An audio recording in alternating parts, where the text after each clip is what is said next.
Why intuitive empathic people often date narcissists.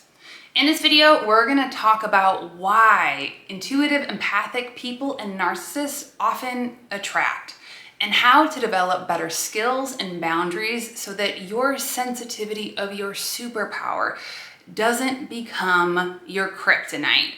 So I'll share with you some tools, some ways to spot these different patterns, and how to develop better relationships with ourselves and our spirit so that we can better navigate the dating world and actual world at large.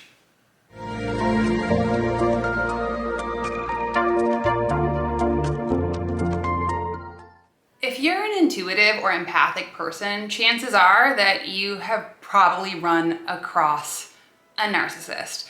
Maybe you've been in a romantic relationship with them. Maybe they've been a friend. Maybe they're even a family member. So why do these two opposites attract?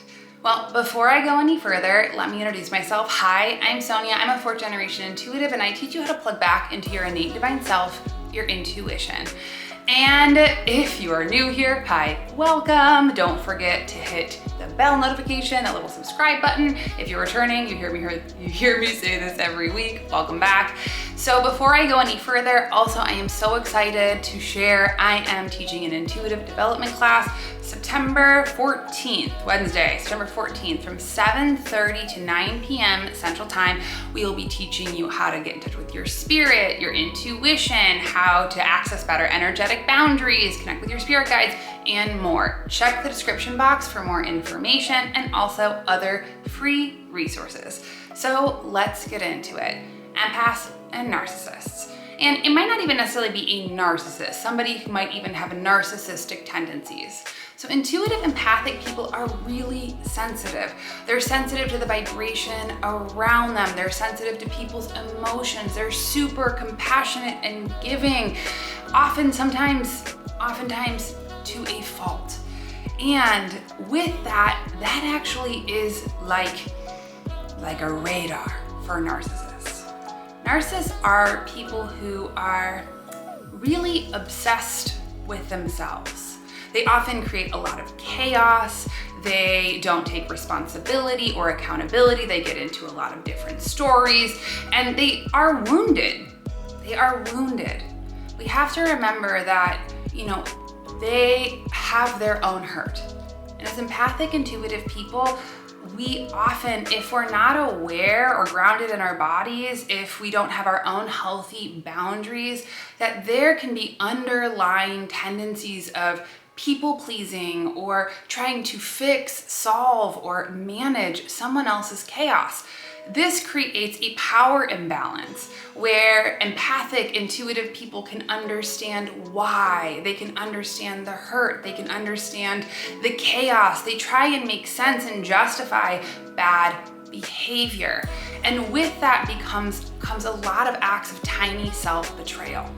As soon as there is an injury, whether it's a chaotic fight, whether it's an attack on character, whether there's blaming or shaming, empathic, intuitive people, if you don't have a good sense of yourself, of your boundaries, which means what is my true yes, what is my true no, what am I available to, we often can unconsciously take on the emotional burden and think, if I just try harder, if I just understand more, if I'm just more patient, I can fix this other person. When in reality, we have to remember that we are only in control of ourselves. Empaths, part of our beauty is that we can see people's spirit. We can feel their emotions, we can feel their pain, but we have to remember that it's not our responsibility to try and rescue, but actually that it's our responsibility to honor our own spirit and honor the spirit of the people that we are in relationship with by having healthy boundaries, by knowing what we're available to, by not overgiving, by not taking in blame and shame. Empathic, intuitive people often, what I've seen from my practice and even in my own life, is that often we can go to more information, go to understanding, go to extraordinary patience giving people who have patterns of really bad behavior a permission slip that they haven't earned. And with that, we have to remember that that creates not only a pattern, but can create a dynamic. When we try and see people from that place of our compassionate heart, seeing what could be, what they could be, we get caught up in fantasy instead of being grounded in the reality of what is. So first of all, pay attention to the wisdom of your own body. Your vibes speak to you through that portal. So if it doesn't feel right, before trying to figure it out, which is our intellect, stop and notice. Is this a pattern? Is this a pattern of over-responsibility? Do I have to understand too much? Have I said yes to things that I don't want to? Have I excused bad behavior? Do I have space to have feelings? Do I have space to say that this doesn't work for me? And does that create a lot of drama? You know, when we're empathic, oftentimes chaos and fighting and all of it can raise our alarms and make us feel like we're in danger. We have to remember that just because we're uncomfortable doesn't mean that we're in danger. So slowing down enough to give ourselves permission to say, does this actually align with my spirit? Am I trying to understand while abandoning my core self? This also comes to some simple energetic boundaries. If you know, because oftentimes when we are engaged with somebody who's narcissistic or narcissistic tendencies, or who is an agent of chaos, they use that chaos to confuse us, to kind of leave us, where are we? As a way to abandon ourselves. So first, know, what is my true yes? What is my true no? Know that in setting boundaries, which also means, can I tolerate somebody else's discomfort, right? Or does that give way to patterns of overgiving, to overly understanding? So we have to also tolerate being within our own bodies, knowing that that discomfort is just an emotion that will pass. It's not a reason to abandon ourselves, abandon our spirit, and abandon our values. You know, narcissists sense the sensitivity, and that becomes like pride. So, first and foremost, affirm who you are by your actions. This helps us to develop a catcher's mitt between ourselves and life. I know who I am by what I do. That tells us a lot. Second of all, know that relationships go both ways. Nothing is all your fault. That is not true. And any chorus or belief of that is a way that you are either manipulating or gaslighting yourself, or a good recognition of low self-esteem. Low self-esteem also puts us into patterns of betrayal and ways of trying to be loved. So instead of trying to find love outside of ourselves, we can start to foster that connection with our spirit within. Name what it is that you know about yourself to be true. Name what you love about yourself. Name what you're proud of.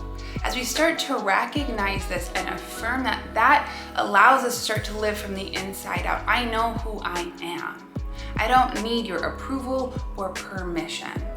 And know that anything that takes away too much of your own energy, that leaves you in chaos, that leaves you confused, that leaves you ungrounded, is a big red flag. So if you've identified any of these patterns, I also really recommend that you first do some work around your own ideas of self-esteem and self-love.